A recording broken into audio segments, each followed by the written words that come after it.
বিধানসভায় দফায় দফায় উত্তেজনা। শুভেন্দু অধিকারী পৌঁছতেই সেখানে নতুন করে উত্তেজনা ছড়ায়। আমার সঙ্গে রয়েছে অপর প্রতিনিধি আবির।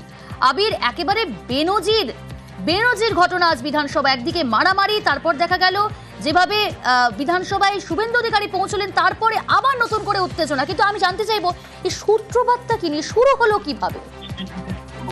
দেখো, যে সূত্রপাত সেটা হচ্ছে যে অশোক লাহিড়ী বিজেপি বিধায়ক, তার একটি পয়েন্ট অফ অর্ডার আনাকে ঘিরে। তুমি জানো যে গত বৃহস্পতিবার দিনকে বিজেপি বিধায়ক অশোক লাহিড়ীর যে একটি বক্তব্য বিল সংক্রান্ত বিষয়, সেটিকে এক্সপায়ার করে দেওয়া হচ্ছে বিধানসভার অধ্যক্ষ রুল বুক অনুযায়ী। এবং বক্তব্য ছিল যে বিধানসভাতে তিনি বক্তব্য রাখার পর নির্দিষ্ট সময় তাকে যে অপেক্ষা করতে, তিনি সেটা করেননি এবং যেভাবে অধিবেশন কক্ষ ত্যাগ করে চলে গিয়েছেন, এটি আইন অনুযায়ী করতে পারা যায় না। আজকে point of order Ashok Lahiri নিয়ে আসেন এবং সেক্ষেত্রে দাঁড়িয়ে কেন স্পিকারের সিদ্ধান্ত নিয়েছেন সেই প্রসঙ্গে রেজ ধরে কথা বলেন হচ্ছে চন্দ্রিমা ভট্টাচার্য। এবং তারপরেই দেখতে পাওয়া যায় যে বিজেপি শিবিরের তরফ থেকে তারা উল্টে পাল্টা প্রতিবাদ জানাতে শুরু করেন। তুমুল স্লোগান শুরু হয়, বিজনেসের যে কাগজ তা কার্যত ছিঁড়ে উড়িয়ে দেওয়া হয় এবং স্পিকার নিজের চেয়ার ছেড়ে উঠে দাঁড়ান এবং বিজেপির বেশ কয়েকজন বিধায়ককে তিনি বারবার ধরে সতর্ক করেন যে এমন আচরণ করতে পারা যাবে না, এমন আচরণ করা হলে তিনি সাসপেন্ড করতে বাধ্য হবেন। তারপরেই দেখতে পাওয়া যায় যে 4 বিধায়ককে সাসপেন্ড করা হয়। সাসপেন্ড করলে হয় তাদেরকে নিজে থেকে বেরিয়ে যেতে হবে, নয়তো স্পিকার তিনি মার্শাল বা বিধানসভা নিরাপত্তা রক্ষীদেরকে দিয়ে তাদেরকে বাইরে বার করে দেন। সেই পরিস্থিতি যখন তৈরি হয় তখনই হচ্ছে তুমুল উত্তেজনা ছড়ায়। একাধিক বিজেপি বিধায়ক তারা বেলের দিকে নেমে আসেন, ধাক্কাধাক্কি শুরু হয়, ধস্তাধস্তি হয়। শঙ্কর হোস্টিংয়ে এক নিরাপত্তা রক্ষী ওয়েলের কাছে মাটিতে পড়ে যান। মিহির গোস্বামী, সুদীপ মুখোপাধ্যায় তাদের সঙ্গে, মনোজ ওরাও, দীপক বর্মন তাদের সঙ্গে কার্যত ধস্তাধস্তি চলে, টানাটানি চলে এবং মহিলা নিরাপত্তা রক্ষীরা তারাও এগিয়ে আসেন এবং তারাও ওয়েলের সামনে গিয়ে তারাও দাঁড়িয়ে পড়েন। একদিক থেকে শাসক দলের বিধায়করা তুমুল স্লোগান দিতে শুরু করেন, অন্যদিক থেকে বিজেপি বিধায়করা দীর্ঘ সময় ধরে চলেন এবং তারপরে পরবর্তী সময় তারা ওয়াকআউট করে বেরিয়ে যান। এর কিছুক্ষণ পরে বিরোধী দলেরা তিনি এসে পৌঁছেন এবং তারপর একাধিক বিজেপি বিধায়ক তারাও হাউসের মধ্যে আসেন এবং অধ্যক্ষের চেয়ারের সামনে বিরোধী দলনেতা যান এবং সেখানে গিয়ে যে পরিস্থিতি তৈরি হয়েছে সেই পরিস্থিতি সংক্রান্ত বিষয় নিয়ে কার্যত বাদানুবাদ শুরু হয় এবং সেখানে অরূপ বিশ্বাস, ফিরাদ হাকিম, নির্মল ঘোষ সহ তারা একাধিক যারা মন্ত্রী বিধায়করা রয়েছেন তারাও গিয়ে চলে যান। ফলে সেই পরিস্থিতিতে চলে হচ্ছে তুমুল বাদানুবাদ। শেষ পর্যন্ত তারা প্রত্যেকে বিধানসভার অধিবেশন ত্যাগ করেন। কিছুক্ষণ আগে বিধানসভার অধ্যক্ষ তরফ থেকে জানানো হয়েছে যে 14 জন নিরাপত্তা রক্ষী তারা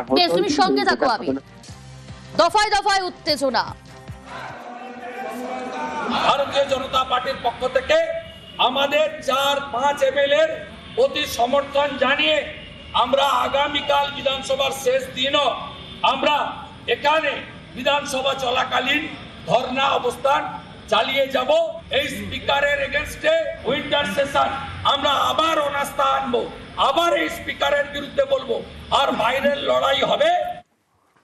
বিধানসভায় দফায় দফায় উত্তেজনা, টেবিল মাইক্রোফোন ভাঙার অভিযোগ বিজেপির বিরুদ্ধে। অধিবেশন কক্ষের গেট বন্ধ করার নির্দেশ স্পিকারের। বিজেপি বিধায়করা ফের কক্ষে ঢোকার সময় গেট বন্ধের নির্দেশ। টেবিল মাইক্রোফোন ভাঙায় ব্যবস্থা নেওয়ার হুঁশিয়ারি স্পিকারের। 14 জন নিরাপত্তা রক্ষী আহত হয়েছে। এই নিয়েও স্পিকার তদন্ত করতে হবে এই নির্দেশও দিয়েছেন। জানবো আরো ডিটেল, আপনাদের জানাবো।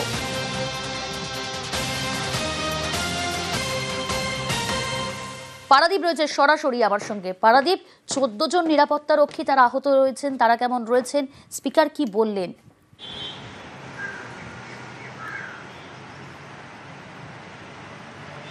দেখো, ঠিক এই মুহূর্তে কিন্তু বিধানসভায় স্পিকারের পক্ষ থেকে যেটা জানানো হয়েছে যে প্রায় 14 জন নিরাপত্তা রক্ষী এবং মার্শালকে যারা সহায়তা করেন তারা আহত হয়েছেন। যদিও যেটা বিরোধী দলের পক্ষ থেকে যেটা বিরোধী দলনেতা শুভেন্দু অধিকারী তিনি যেটা বলছেন যে যেভাবে আজকে বিজেপি বিধায়করা তারা হাউসের ভেতরে আক্রান্ত হয়েছেন, তারা তাদের গণতান্ত্রিক উপায়ে তাদের প্রতিবাদ নথিবদ্ধ করছিলেন এবং সেই সময় যেভাবে বিনা প্ররোচনায় স্পিকার যেভাবে মার্শালকে ডাকিয়ে এবং নিরাপত্তা রক্ষীদের ডাকিয়ে যেভাবে হাউসের মধ্যে থেকে বিধায়কদের একরকম ঘাড় ধাক্কা দিয়ে টেনে হিঁচড়ে বার করেছেন, সেখানে বেশ কয়েকজন বিধায়ক তাদের চাবি হারিয়েছে, কারো ঘড়ি খুলে পড়ে গেছে, কারো চশমা ভেঙে গেছে এবং সেই সব ভাঙা চশমা ঘড়ি নিয়ে কিন্তু বিরোধী দলনেতা শুভেন্দু অধিকারী তিনি স্পিকারের টেবিলে যান এবং সেখানে তিনি কেন এরকম পরিস্থিতি তৈরি হলো সে সম্পর্কে জানতে চান। এবং সেই সময় কিন্তু আমরা দেখেছিলাম যে শাসক দলের পক্ষ থেকে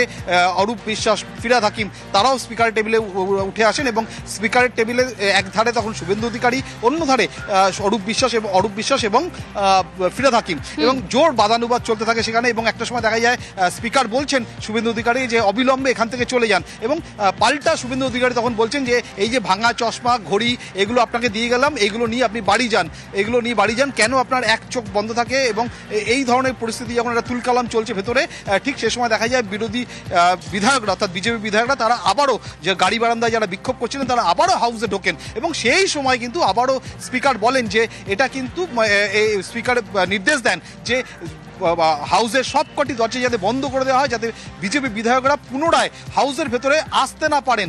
কারণ এটা এমন জায়গা নয় যেখানে যখন খুশি বেরিয়ে যাওয়া যায়, যখন খুশি ভেতরে আসা যায়। এবং এই নিয়েও কিন্তু বিরোধী দলনেতা শুভেন্দু অধিকারী তিনি তার বক্তব্য রেখেছেন। তিনি চাঁচাছোলা ভাষায় একদিকে যেমন স্পিকারকে আক্রমণ করেছেন, অন্যদিকে কিন্তু কাঠগড়ায় তুলেছেন তৃণমূল কংগ্রেস বা শাসক দলকে। 14 জন নিরাপত্তা রক্ষী তারা আহত হয়েছেন এবং এই পুরো ঘটনায় তদন্তের নির্দেশ স্পিকারের।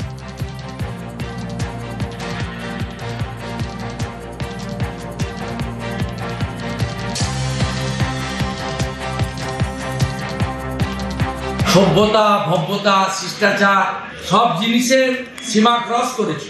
235টা এমএলএ রাখা বামের লোকেরাই জিনিস করে। প্রথমে আমি যখন ভাঙা জিনিসপত্রগুলো দিই তখন স্পিকার ঘোষণা করলেন যে মাইক ভেঙেছে যারা বিজেপির এমএলএ তাদের বিরুদ্ধে আমি ব্যবস্থা নেব। একজন মন্ত্রী এসে বললেন ফিরহাদ হাকিম যে সিকিউরিটির লোকেরাও মার খেয়েছে। আমি যেহেতু টেবিলে প্রমাণ দিয়ে এসেছি সুব্রত মৈত্রর ঘড়ি, শান্তনু প্রামাণিক, শঙ্কর ঘোষের ভাঙা চশমা, সেহেতু পাল্টা ডকুমেন্ট তৈরির কাজ চলছে। আমরা আমাদের প্রোটেস্ট রেকর্ড করিয়ে রাখলাম ভবিষ্যতের জন্য। তবে প্রথমবার নয়, আগেও বিধানসভায় অশান্তির ঘটনা ঘটেছে। 2017 সালের 8ই ফেব্রুয়ারি মার্শাল ডেকে তৎকালীন বিরোধী দলনেতা আব্দুল মান্নানকে বের করা হয়। আবির রয়েছে আমার সঙ্গে। আবির, ইতিহাসটা একটু জানতে চাইবো। তুমি একটা ঘটনার প্রসঙ্গের কথা উল্লেখ করলে, এছাড়া হচ্ছে 28শে মার্চ 2022 সেদিনকেও বিধানসভার অভ্যন্তরে এমন ঘটনা ঘটেছিল। সেবারও হচ্ছে আমরা দেখেছিলাম যে তৃণমূল এবং বিজেপির যারা বিধায়করা রয়েছেন তাদের মধ্যে কার্যত ধস্তাধস্তি হয়। তখনও হস্তক্ষেপ করতে হয়েছিল মার্শালদেরকে, এবং অভিযোগ ছিল তৃণমূল কংগ্রেসের যিনি বিধায়ক রয়েছেন অসিত মজুমদার, তাকে মেরে নাক ফাটিয়ে দেওয়া হয়েছে। এবং সেই সময় হচ্ছে একাধিক জনকে তখন সাসপেন্ডও করেছিলেন। এর আগেও হচ্ছে 8ই ফেব্রুয়ারি 2017 তৎকালীন বিরোধী দলনেতা আব্দুল মান্নান তাকে সাসপেন্ড করা হয়, এবং তাকে যখন বার করা হয় মার্শাল দিয়ে, সেই সময় তখন তুমুল ধস্তাধস্তি হয় এবং সেই সময় অসুস্থ হয়ে পড়েন বিরোধী দলনেতা, তাকে পাঠানো হয় হচ্ছে হাসপাতালে। তবে বিভিন্ন সময় ধরে কোনো ইস্যু তৈরি হলে উত্তেজনা জনিত কারণে বিভিন্ন সময় ধরে তর্কাতর্কি হয়, তুমুল তর্কাতর্কির ঘটনা ঘটেছে। এমনকি অধিবেশনেও গত 3 দিন দেখতে পাওয়া গেছে যে ওয়েলের সামনে কার্যত নেমে আসার ঘটনার উদাহরণ লক্ষ্য করতে পারা গেছে। কিন্তু এইভাবে মার্শাল দিয়ে ডেকে বার করার সময় ধস্তাধস্তি, ঠেলাঠেলি, পোশাক ধরে টানাটানি, পরিষদীয় দলনেতা বিজেপির তরফ থেকে যিনি রয়েছেন তাকে নিয়ে পড়ে যাওয়া ওয়েলের মধ্যে, এমন ঘটনা ঘটতে পারা যায়নি। ফলে স্বাভাবিকভাবেই এই গোটা ঘটনাকে ঘিরে 2022 এবং 2017 যে উদাহরণ সেটা অনেকে উল্লেখ করছে। বেশ।